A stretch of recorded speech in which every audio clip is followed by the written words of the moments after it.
Hi എല്ലാവർക്കും പുതിയൊരു വീഡിയോയിലേക്ക് സ്വാഗതം. അപ്പോൾ ഇന്നത്തെ റെസിപ്പി വളരെ ഈസി ആയിട്ട് നല്ല ഹെൽത്തി ആയിട്ട് ഉണ്ടാക്കിയെടുക്കാൻ പറ്റിയിട്ടുള്ള ഒരു റെസിപ്പിയാണ്. ഇത് കുഞ്ഞുങ്ങൾക്കൊക്കെ വൈകുന്നേരത്ത് ഉണ്ടാക്കി കൊടുക്കാൻ പറ്റും. പിന്നെ നമ്മൾ ഇഫ്താറിൻ്റെ സമയത്തൊക്കെ നോമ്പ് തുറന്ന് കഴിഞ്ഞിട്ടൊക്കെ കഴിക്കാൻ പറ്റിയിട്ടുള്ള നല്ലൊരു ടേസ്റ്റി ആയിട്ടുള്ളൊരു റെസിപ്പിയാണ്. അപ്പോൾ വീഡിയോ കണ്ടുകൊണ്ടിരിക്കുന്ന സമയത്ത് നിങ്ങൾക്ക് ഇഷ്ടമാവുകയാണെങ്കിൽ ഒന്ന് ലൈക്ക് ചെയ്തേക്കണേ. അതുപോലെ സബ്സ്ക്രൈബ് ചെയ്യാത്തവർ സബ്സ്ക്രൈബ് ചെയ്തിട്ടുകൂടി സപ്പോർട്ട് ചെയ്യണേ. ഞാനിവിടെ ഒരു പാത്രത്തിലേക്ക് ഒരു 1/4 കപ്പ് വെള്ളം ചേർത്ത് കൊടുത്തിട്ടുണ്ട്. വെള്ളം നന്നായിട്ടൊന്ന് തിളച്ച് വരണം. അതിലേക്ക് ആവശ്യത്തിന് ഉപ്പ് ചേർത്ത് കൊടുത്തിട്ടുണ്ട്. ഇപ്പോൾ വെള്ളം നന്നായിട്ടൊന്ന് തിളച്ച് വന്നിട്ടുണ്ട്. ഇതിലേക്ക് ഇനി അരിപ്പൊടിയാണ് ചേർത്ത് കൊടുക്കുന്നത്.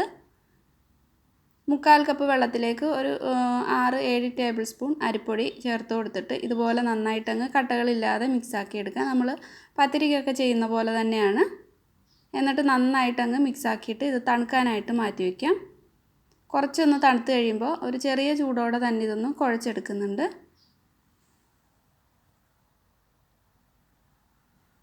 അപ്പോൾ ഇതുപോലെ ഒന്ന് സോഫ്റ്റാക്കി എടുത്തിട്ടുണ്ട്. ഇതിനി ചെറിയ ചെറിയ ബോൾസ് ആക്കി എടുക്കാം.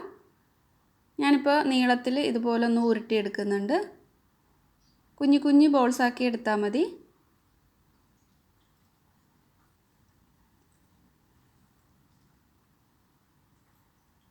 അപ്പോൾ ഇതെല്ലാം ചെയ്തെടുത്തിട്ട് മാറ്റി വെച്ചിട്ടുണ്ട്. ഒരു മിക്സിയുടെ ജാറിലേക്ക് ഒരു 2 കപ്പോളം തേങ്ങ ചേർത്ത് കൊടുത്തിട്ട് അത് ഒന്ന് നന്നായിട്ട് 1-ാം പാലും 2-ാം പാലും ഒക്കെ പിഴിഞ്ഞെടുക്കുന്നുണ്ട്.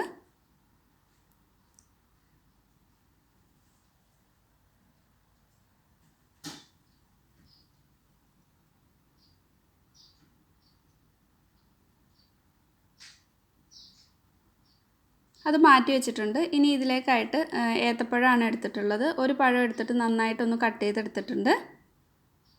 ഒരു പാത്രം അടുപ്പത്ത് വെച്ചിട്ട് അതിലേക്ക് നെയ്യ് ചേർത്ത് കൊടുക്കുക.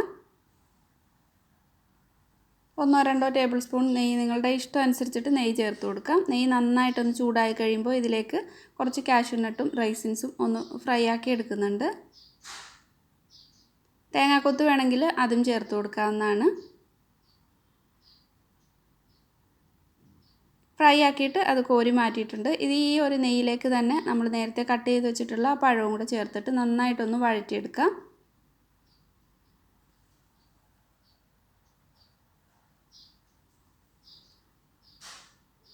നന്നായിട്ട് പഴുത്ത പഴം ചേർക്കുന്നതുകൊണ്ട് ഒരുപാട് പഞ്ചസാര ഇതിലേക്ക് പിന്നെ ആവശ്യമില്ല. ഒരുപാട് കളർ മാറിപ്പോവുകയൊന്നും വേണ്ട. ഒന്ന് നന്നായിട്ടൊന്ന് വഴറ്റിയെടുത്താൽ മതി. അപ്പോൾ തന്നെ പഴം ഒന്ന് കുക്കായി കിട്ടും.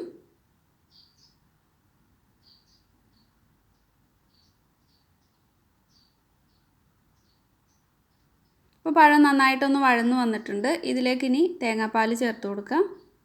ഞാനിതിൻ്റെ 1-ാം പാലൊന്നും മാറ്റിയൊന്നും വെച്ചിട്ടില്ല. 1-ാം പാലും 2-ാം പാലും എല്ലാം കൂടെ ഒന്നിച്ചങ്ങ് ചേർത്ത് കൊടുക്കുന്നുണ്ട്. അപ്പോൾ നിങ്ങൾക്ക് വേണമെങ്കിൽ 1-ാം പാൽ മാറ്റി വെച്ചിട്ട് ലാസ്റ്റ് ചേർത്ത് കൊടുക്കാവുന്നതാണ്. ഇതിലേക്ക് മധുരത്തിന് ആവശ്യമായിട്ടുള്ള പഞ്ചസാര ചേർത്ത് കൊടുക്കുക. ഞാനിവിടെ ബ്രൗൺ ഷുഗറാണ് ചേർത്തിട്ടുള്ളത്. ഒരു 3 ടേബിൾ സ്പൂൺ ചേർത്ത് കൊടുത്തിട്ട് നന്നായിട്ടങ്ങ് മിക്സാക്കി എടുക്കാം. നിങ്ങളുടെ മധുരം അനുസരിച്ചിട്ട് നിങ്ങളെടുക്കുന്ന പഴത്തിൻ്റെ മധുരം അനുസരിച്ചിട്ടും ഇതിലേക്കുള്ള പഞ്ചസാര അഡ്ജസ്റ്റ് ചെയ്താൽ മതി. ഇനി ഇതിലേക്ക് നമ്മൾ നേരത്തെ തയ്യാറാക്കി വെച്ചിട്ടുള്ള ബോൾസ് കൂടി ഇട്ട് കൊടുക്കാം. എന്നിട്ട് ഇത് നന്നായിട്ട് ഒരു 5-6 മിനിറ്റ് നല്ല പോലെ തന്നെ ഒന്ന് കുക്ക് ചെയ്തെടുക്കാം.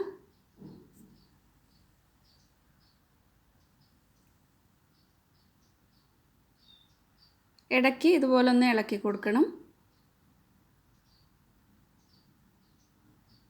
ഇനി ഇതൊന്ന് തിക്കായി കിട്ടാനായിട്ട് ഇതിലേക്ക് 1 ടീസ്പൂൺ അരിപ്പൊടി ഒന്ന് കുറച്ച് വെള്ളം ചേർത്തിട്ട് മിക്സ് ആക്കിയിട്ട് ഒഴിച്ചു കൊടുക്കുന്നുണ്ട്. ഒരുപാട് അരിപ്പൊടി ആയി പോകരുത്. അങ്ങനെയാകുമ്പോൾ ഇത് തണുത്ത് കഴിയുമ്പോൾ കൂടുതലായിട്ട് തിക്കായി പോകും.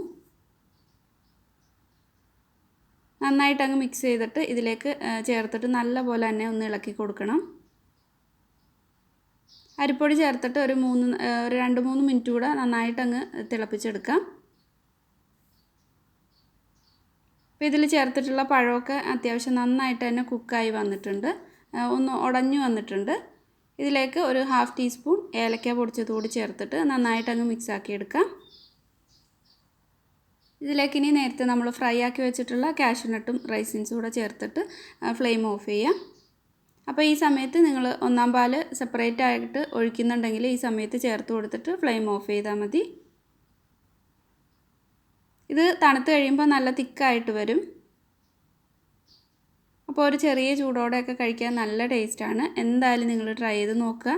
വീഡിയോ ഇഷ്ടമായിട്ടുണ്ടെങ്കിൽ ലൈക്ക് ചെയ്യാത്തവരൊക്കെ ഒന്ന് ലൈക്ക് ചെയ്തേക്കുക. അതുപോലെ സബ്സ്ക്രൈബ് ചെയ്യാതെ കാണുന്നവർ ഒന്ന് സബ്സ്ക്രൈബ് ചെയ്തിട്ടുകൂടി സപ്പോർട്ട് ചെയ്യണേ. അപ്പോൾ പുതിയ നല്ലൊരു വീഡിയോ ആയിട്ട് വീണ്ടും കാണാം. താങ്ക്